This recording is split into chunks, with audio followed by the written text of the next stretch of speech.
শয়তান যখন লানত প্রাপ্ত হয়ে গেল, শয়তানকে যখন আল্লাহ তাআলা একদম জাহান্নামী করে দিলেন, শয়তানের সমস্ত ইবাদত নষ্ট করে দিলেন, চিরতরের জন্য জাহান্নামী করে দিলেন শয়তানকে, ইবলিসকে, তখন শয়তান আল্লাহ তাআলার কাছে এক হায়াত চাইলেন। কি চাইলেন? লম্বা হায়াত চাইলেন।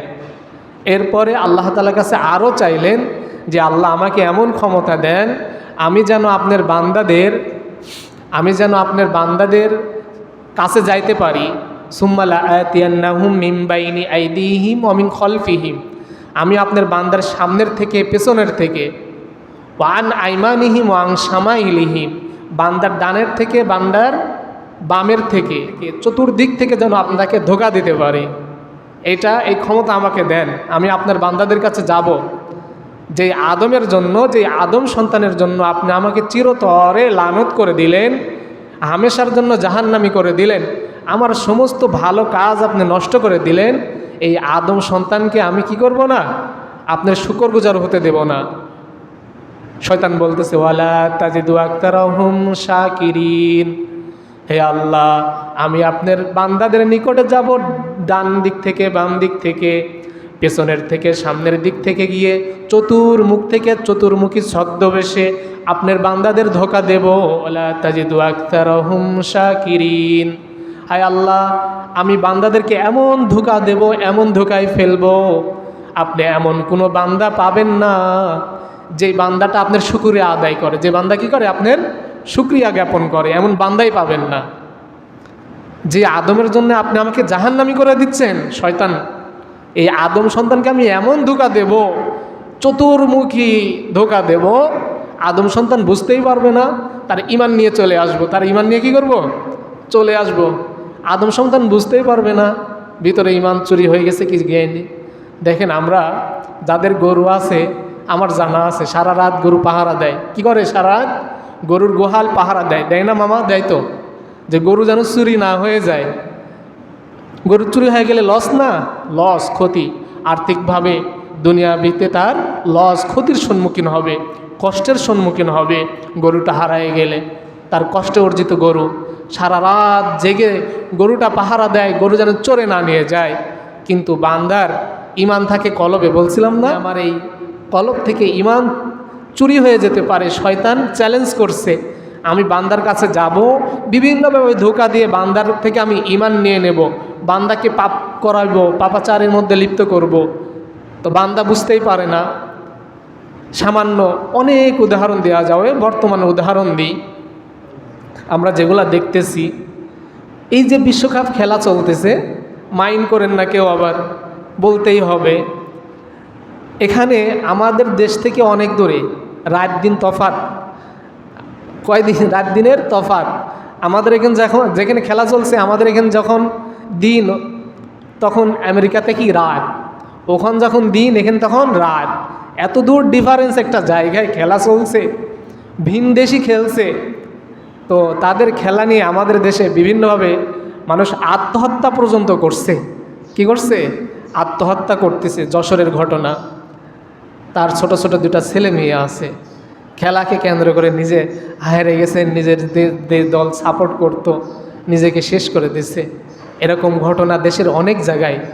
এই মানুষগুলা, এই নফসগুলা, এই আত্মাগুলো আল্লাহ তাআলার কাছে কবরস্থ যে করা হবে, আয় আল্লাহ, কবরটা যে ঠাই দিচ্ছে তাকে, এই অনেক কি হালত হবে, আল্লাহ তাআলাই ভালো। কি জবাব দিবে আল্লাহ তাআলার কাছে? তার কত দায় দায়িত্ব ছিল সংসারের, তার নিজের উপর, তার নফসের, তার সংসারের, সমাজের, পরিবারের কত দায় দায়িত্ব তার ছিল। আল্লাহর হক ছিল, বান্দার হক ছিল, কত দায় দায়িত্ব তার উপর ছিল। তার নিজের নফসকে শেষ করে দিল।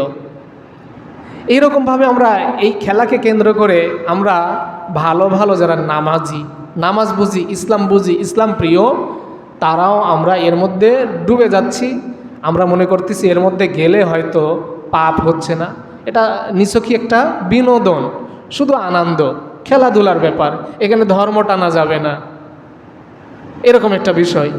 কিন্তু এটা নিয়ে অনেক মাতামাতি হচ্ছে। এই খেলাকে কেন্দ্র করে যদি কেউ তার সামান্য অনুভূতি খরচ করে, তার সামান্য সময় যদি খরচ করে, এই খেলাকে কেন্দ্র করে কেউ বাকবিতণ্ডে যদি লিপ্ত হয়, এই খেলা করে তার খরচ করা প্রত্যেকটা মুহূর্ত আল্লাহ তাআলা হিসাব নেবেন, এটা অনর্থক। এবং আপনি আমার দেখেন অনুভূতি কোন জায়গায়, কত জার্সি মানে বিক্রি হয়েছে, কত পতাকা বিক্রি হয়েছে। খেলার শুরুতে দেখছি তার চাষার কোনো কিছুই নাই, তার উপার্জনের একমাত্র অবলম্বন ছিল ভ্যান, সেটাও বিক্রি করে দিয়ে পতাকা কিনছে, অনেক বড় পতাকা। কেউ জায়গা জমি বিক্রি করে দিয়ে পতাকা কিনছে, জার্সি কিনছে। এই ভালোবাসা! হায় আল্লাহ! গতকালকে একটা সাক্ষাৎকার দেখলাম ৭১ টেলিভিশনে, একজন ২০১৪ ঘটনা, একজন আর্জেন্টিনার সাপোর্টার, তিনি আর্জেন্টিনার পতাকা টাঙাইতে গিয়ে হাই ভোল্টেজের কারেন্টের সাথে বিদ্যুৎ স্পষ্ট হয়েছে, কি হয়েছে কি এরকমভাবে তার হাত পা শেষ হয়ে গেছে, 2 পায়েও নাই, 2 হাতও নাই। এবং এখনও সে গর্বিত, সে আর্জেন্টিনার পতাকা এরকমভাবে টাঙাইতে গিয়ে, আর্জেন্টিনার পতাকা উড়াইতে গিয়ে তার হাত পা চলে গেছে, কিন্তু তার ভালোবাসা কোনো রকম কি হয়নি, কমে যায়নি। ভালোবাসা এখনও অক্ষুণ্ণ রয়েছে, আর্জেন্টিনার প্রতি ভালোবাসা, সেই পতাকার প্রতি ভালোবাসা, সে দেশের প্রতি ভালোবাসা। অথচ কাকে ভালোবাসতেছে, কাদেরকে ভালোবাসতেছে, কোন দেশকে ভালোবাসতেছে, তারা কেমন, তাদের নীতি নৈতিকতা কি, তারা কি মুসলিম ইমানদার, মুসলিমদের কি ভালোবাসে, ইমানদার কি ভালোবাসে? আল্লাহ তাআলা সূরা মায়েদার মধ্যে বলেন, ইয়া আইয়ুহাল্লাযীনা আমানু, হে ইমানদারগণ, তোমরা লা তাত্তাখিদুল ইয়াহুদা ওয়ান নাসারা আউলিয়া, তোমরা ইয়াহুদি নাসারাদেরকে বন্ধুরূপে গ্রহণ করো না। বাদুহুম আউলিয়া উ বাদ, আল্লাহ তাআলা বলেন ইয়াহুদি নাসারা যারা, তারা পরস্পরের বন্ধু। ইহুদি নাসারা ওরা নিজেরা বন্ধু, পরস্পরের বন্ধু, কিন্তু এরা কখনোই মুসলিমের বন্ধু না। আল্লাহ এখানে ইহুদি নাসারাদেরকে ভালোবাসতে নিষেধ করে দিলেন। আর আপনি আমার ভালোবাসা কোথায় যাচ্ছে? আবেগ। ছোট বাচ্চা, তাদেরকে খেলোয়াড়দের নাম মুখস্থ করাইতে পারলে, অনেক খেলোয়াড়ের নাম, বাবা গর্বিত, গর্বের সাথে আনন্দের সাথে সাক্ষাৎকার দিচ্ছে, আমার ছোট্ট মেয়ে 3-4 বছর বয়স, দেখো কতগুলো প্লেয়ারের নাম মুখস্থ, আনন্দিত, সে উচ্ছ্বাসিত, গর্বিত, আমার ছোট্ট মেয়ে খেলোয়াড়দের নাম মুখস্থ এবং খেলার আপডেট জানে, গর্বিত। কিন্তু এই মেয়েটাকে কালেমা তো শিখাইল না, এই ছেলে মেয়েকে তো কালেমা শিখাচ্ছে না, কোরআন শিখাচ্ছে না, নামাজ শিখাচ্ছে না, অজু গোসল শিখাচ্ছে না। তাইলে এই ছেলে মেয়েই, আমরা তো এমনও দেখতেছি যে মা মারা গেছে ফ্ল্যাটে, এদিক ছেলে মেয়ের একজন প্রতিষ্ঠিত বড় বড় জায়গায়। তাহলে এই ছেলে মেয়ের মধ্যে যদি নীতি নৈতিকতা না দেওয়া হয়, এই বাবা মাও দোষী, এই বাবা মাও এইরকম সাজা শাস্তিই পাবে, দুনিয়াতেও লাঞ্ছিত হবে, আখিরাতেও চরম লাঞ্ছিত হবে। তাহলে এই ভালোবাসাটা আমরা কোথায় দিচ্ছি, আর কোথায় আমাদের আমরা কোন বিষয় নিয়ে গর্বিত হচ্ছি? আল্লাহ তাআলা আপনি আমার যে ঈমান নিয়ে যাচ্ছে শয়তানের মাধ্যমে, শয়তান আমাদেরকে ধোঁকা দিয়ে আচ্ছন্ন করে ফেলছে, বুঝতেই পারতেছি না। নামাজে আসি না এক ওয়াক্ত, খেলা যদি রাত 1টা-2টা হয়, আনন্দে ঘুমানো যাচ্ছে না, হচ্ছে না, এরকম কি জবাব দেব আল্লাহ? অবাক লাগে, কেমন আমাদের জ্ঞান বুদ্ধি বিবেক কেমন! হায় আল্লাহ, ভিতরে যে কোনো কালামই নাই। রাসূল কারীম সাল্লাল্লাহু আলাইহি ওয়াসাল্লাম বলেন, কাল বাইতুল খারব, যার মধ্যে কোরআনের কোনো অংশ নাই, তার ঘরটা, তার রুহটা, তার এই কলবটা যেন এটা বিরান ভূমি, শয়তানের জায়গা, শয়তানের ঘর। তাহলে আমাদের কোনো অনুভূতিই নেই, তারপরে কিন্তু মনে হচ্ছে না যে আমি ইমানদার। ওই যে শুরুতে যেটা বললাম, একজন গরু পাহারা দিচ্ছে সারা রাত, গরু যেন চুরি না হয়ে যায়, কিন্তু আমাদের ওর থেকেও কোনো অনুভূতি নেই আমাদের ইমানের ব্যাপারে। আমাদের ইমান চুরি হয়ে যাচ্ছে কি যাচ্ছে না, ইমান ক্ষতি হচ্ছে কি হচ্ছে না, ইমানের কি হাল হাকিকত, ইমানের চিন্তা বা ফিকির একটা সময় করিও না যে আমার ইমানের কি অবস্থা। আল্লাহ তাআলা শয়তানের এই ধোঁকার থেকে আপনি আমাকে রক্ষা করুক। দেখেন এই ভালোবাসা, এই আবেগ দরকার ছিল কোথায়? আল্লাহ তাআলা সূরা তাওবার মধ্যে বলছেন 24 নম্বর আয়াতে আল্লাহ তাআলা বলেন, কুল ইন কানা আবাউকুম ওয়া আবনাউকুম ওয়া ইখওয়ানুকুম ওয়া আজওয়াজুকুম ওয়া আশিরাতুকুম, লম্বা আয়াত। আল্লাহ তাআলা বলতেছেন, হে রাসূল আপনি বলে দিন, মানুষের ভালোবাসা যদি হয় তাদের পিতাদের উপর, ওয়া আবনাউকুম তাদের সন্তান সন্ততিদের উপর, আপনি আমার ভালোবাসা যদি আপনি আমার পিতা মাতা, আপনি আমার সন্তান সন্ততি, ওয়া ইখওয়ানুকুম আপনি আমার ভাইদের উপরে, ওয়া আজওয়াজুকুম স্ত্রীগণদের উপরে, ওয়া আশিরাতুকুম আপনি আমার আত্মীয় স্বজনদের উপরে, ওয়া আমওয়ালুন ইকতারাফতুমুহা আপনি আমার অর্জিত সম্পদের উপরে যদি ভালোবাসা হয়, ওয়া তিজারাতুন তাকশাউনা কাসাদাহা আপনি আমার ব্যবসার উপরে যদি ভালোবাসা হয়, ওয়া মাসাকিনু তারদাউনাহা আল্লাহ তাআলা বলেন আর ভালোবাসা যদি নিজের বাসস্থানকে বেশি ভালোবাসে, মানুষ এই সমস্ত বিষয়কে বেশি ভালোবাসে।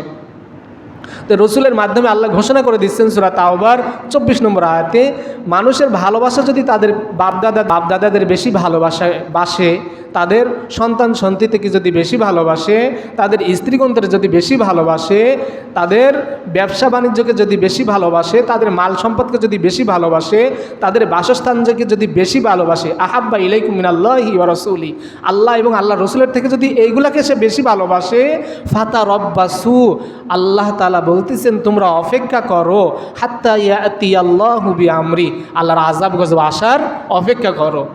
তো আমাদের দেখা যাচ্ছে যে আমরা তো এইগুলার ভালোবাসা কি, পিতার বাপদাদার ভালোবাসা না থাকলেও জান দিয়ে দিচ্ছি কার জন্য?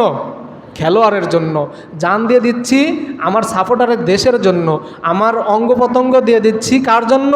ইহুদি নাসারাদের জন্য, যাদেরকে আল্লাহ তাআলা ভালোবাসতেই নিষেধ করলেন।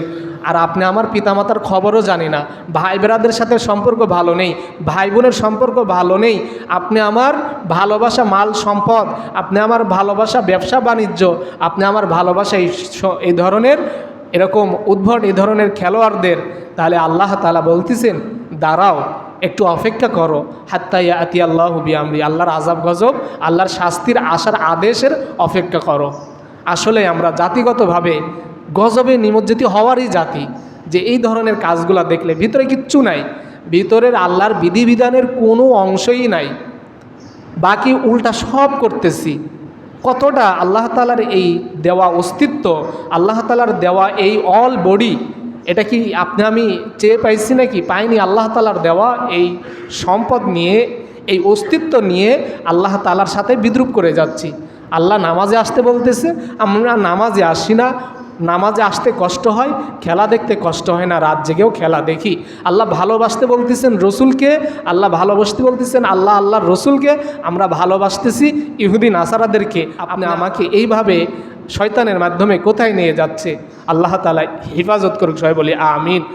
আল্লাহ তাআলা অন্যের এক জায়গায় বলেন, লা ফালা ওয়া রাব্বিকা লা ইউমিনুনা হাত্তা ইউহাক্কিমুকা ফীমা শাজারা বাইনাহুম তোমরা কখনোই ঈমানদার হতে পারবে না, কখনোই ঈমানদার হতে পারবে না, হাত্তা ইউহাক্কিমুকা ফীমা শাজারা বাইনাহুম যত সময় তোমাদের জীবনের সমস্ত কাজকর্মে রসুলকে প্রাধান্য না দিবে, যত সময় আপনি আমার জীবনের সমস্ত কাজকর্মে বিচার বলেন, বিচার সালিসি সমস্ত কাজকর্মের ক্ষেত্রে যদি রসুলকে প্রাধান্য না দিই, আল্লাহ তাআলা সূরা নিসার 65 নম্বর আয়াতে ঘোষণা করে দিলেন তোমরা ঈমানদারই হতে পারবে না রসুলকে প্রাধান্য না দিলে, রসুলকে প্রাধান্য না দিলে। তাহলে আপনি আমি প্রাধান্য দিচ্ছি কাদেরকে? আল্লাহ। আল্লাহ ছোটো বাচ্চাকে খেলোয়াড়দের নাম মুখস্থ করায় গর্বিত মনে করতেছি। নাম মুখস্থ করানোর দরকার ছিল রসুলের, সাহাবী আজমাইনের। নাম মুখস্থ করানোর দরকার ছিল কালিমার মুখস্থ করানোর দরকার ছিল, কোরআন শেখানোর দরকার ছিল, অজুর কয় ফরজ, গোসলের কয় ফরজ, এইগুলো শেখানোর দরকার ছিল। আল্লাহ তাআলা হেফাজত করুক। রসুল করিম সাল্লাল্লাহু আলাইহি ওয়াসাল্লাম অন্য এক হাদিসে বলেন, বুখারীর 15 নম্বর হাদিসে বলেন, আনাস রাদিয়াল্লাহু তাআলা আনহু থেকে বর্ণিত, রাসূল সাল্লাল্লাহু আলাইহি ওয়াসাল্লাম বলেছেন, লা ইউমিনু আহাদুকুম হাত্তা আকুনা আহাব্বা ইলাইহি তোমরা কখনোই পূর্ণ ঈমানদার হতে পারবে না, মিউ ওয়ালিদিহি ওয়া ওয়ালাদিহি ওয়ান নাসি আজমাইন যতক্ষণ পর্যন্ত তোমরা দুনিয়ার সমস্ত মানুষের থেকে, সন্তান সন্ততি এবং সমস্ত মানুষের থেকে, সমস্ত কিছুর থেকে যত সময় পর্যন্ত রসুলকে বেশি ভালোবাসতে না পারবে, অত সময় পর্যন্ত তোমরা ঈমানদারই হতে পারবে না।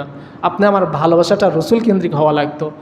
ভালোবেসে কয়টা জান দিলাম, কিন্তু খেলার জন্য তো অনেক, প্রায় 14টার মতো হবে নিউজ, বাংলাদেশের জাতীয় গণমাধ্যমগুলোর নিউজ 12 থেকে 14টা শুধু এই খেলা নিয়ে, অনর্থক বিষয় নিয়ে জীবন দিয়ে দিছে। আল্লাহ হেফাজত করুক।